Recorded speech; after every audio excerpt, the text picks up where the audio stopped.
जय हिंद। देखा जाए तो हम लोग सबसे पहले जानेंगे कि 10th के बाद कौन सा सब्जेक्ट लें, ठीक ना। 11th 12th MA BA PhD का होता है। तो हम लोग के बिहार के अकॉर्डिंग पहला से लेकर 10वां तक लगातार क्लास साल बाई साल ईयर बाई ईयर चेंज होते रहता है, ठीक ना।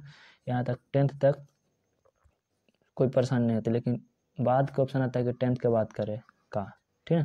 तो 10th के बाद तो 11th ही किया जा सकता है, ठीक है, क्योंकि इसके अलावा और ऑप्शन है टेक्निकल में जाने के लिए ITI, ठीक है।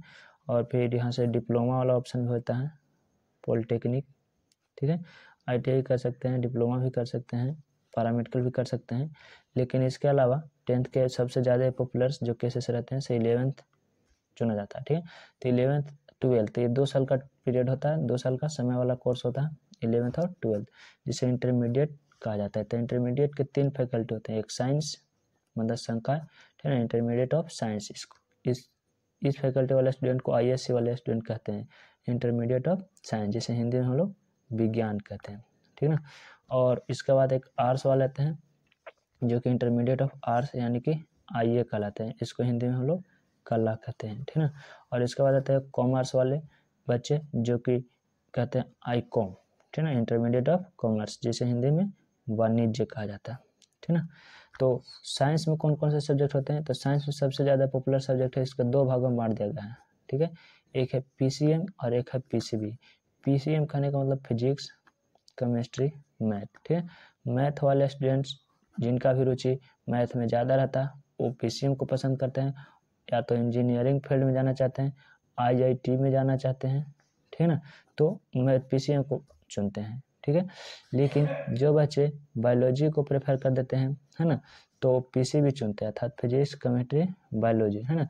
जिनको मेडिकल में रुचि ज़्यादा रहता है अथवा डॉक्टर के क्षेत्र में ज़्यादा रुचि रहता है तो लोग इसको प्रेफर करते हैं, अन्यथा जिन्हें बायोलॉजी से लगाव रहता है वो PCB लेते हैं।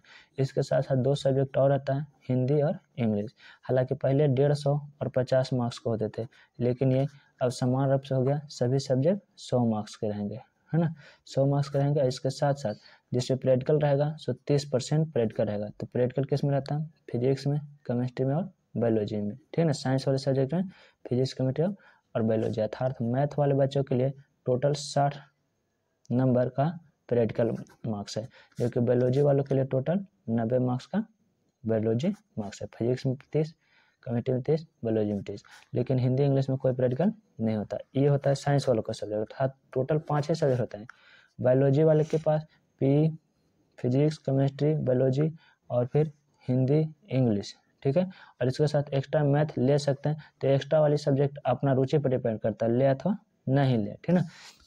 लेकिन अपना मेन सब्जेक्ट पढ़ना होता है। लेकिन आर्ट्स में यहाँ पर बहुत सारे सब्जेक्ट देखने को मिलते हैं, जैसे कि पॉलिटिकल साइंस, है ना, home science, psychology, sociology, political science यानी कि राजनीतिक विज्ञान, होम साइंस यानी गृह विज्ञान, साइकोलॉजी कहने का मतलब मनोविज्ञान, सोशलॉजी यानी समाजशास्त्र, हिस्ट्री यानी कि इतिहास, इकोनॉमिक्स यानी कि अर्थशास्त्र, ज्योग्राफी यानी कि भूगोल, म्यूजिक यानी कि संगीत, फिलोसफी यानी कि दर्शन शास्त्र, और भी बहुत सारे सब्जेक्ट इसमें होते हैं। लेकिन इसमें से 2 सब्जेक्ट कॉमन है, एक हिंदी और एक इंग्लिश, है ना। इसके अलावा आपको इनमें से जो भी 3 सब्जेक्ट चाहिए सो 3 सब्जेक्ट चुन सकते हैं। जैसे कि यदि कोई व्यक्ति, है ना, यदि कोई छात्र सोशलॉजी चुनता है, हिस्ट्री चुनता है, इकोनॉमिक्स चुनता है, तो 3 ही सब्जेक्ट इसमें से कोई प्रेफरेंस देगा और 2 बच रहेगा हिंदी इंग्लिश। मतलब कि 10th के बाद 12 में 5 सब्जेक्ट टोटल पढ़ना है ना।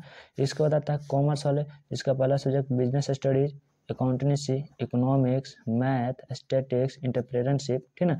तो इसमें से भी कोई 2-3 सब्जेक्ट चुनेगा, ठीक है, जैसे कि बिजनेस स्टडी, अकाउंटेंसी और एक चुन लिया एंटरप्रेन्योरशिप, ठीक है ना। और इसके साथ हिंदी और इंग्लिश लेंगे बच्चे, ठीक है, जो कि सभी 100 मार्क्स के होते हैं, यानी कि हिंदी इंग्लिश 100 होता है। अब बात आता है कि इसके बाद का, तो 12th के बाद आता है ग्रेजुएशन वाला डिग्री, स्नातक, जो कि 3 साल के कोर्स होता है, ठीक है। तो जो आर्ट्स से बच्चे लेते हैं सो BA के स्टूडेंट कहलाते हैं, जिसमें पार्ट 1, पार्ट 2, पार्ट 3। और BSc के स्टूडेंट होते हैं, अर्थात जो साइंस फैकल्टी से लेते हैं, अर्थात फिजिक्स केमिस्ट्री मैथ बायोलॉजी। तो बायोलॉजी वाला डिपार्टमेंट में भी बढ़ जाता है, एक होता है बोटनी और एक होता है जूलॉजी, ठीक है ना, जन वनस्पति विज्ञान और प्राणी विज्ञान। और जो कॉमर्स वाले बच्चे होते हैं सो BCom लेते हैं, या तो फिर BCA कोई करते हैं, ठीक है ना। और ग्रेजुएशन के बाद मास्टर डिग्री होता है, जिसे master of arts, master of science, master of commerce. उसके बाद पीएचडी करते हैं तो कुछ लोग बीएड करके टीचिंग लाइन में जाते हैं, तो कुछ लोग एलएलबी कर करके केस में जाते हैं, तो लॉ में जा करके वकालत में जाते हैं, ठीक ना। इस तरह से फिर फिलोसफी करते हैं, फिर अलग अलग तरह तरह की डिग्रियाँ करते हैं, अथवा ज़्यादातर बच्चे आफ्टर 12 है ना जॉब की तैयारी करते हैं, जो कि कॉम्पिटिटिव में होता है ना। तो यहाँ पर इतना ही काम करते हो कि कैमरा गर्म हो गया है माल, इसलिए ऑफ करते हैं। अगली जानकारी अगले वीडियो में। यहाँ तक कोई दिक्कत?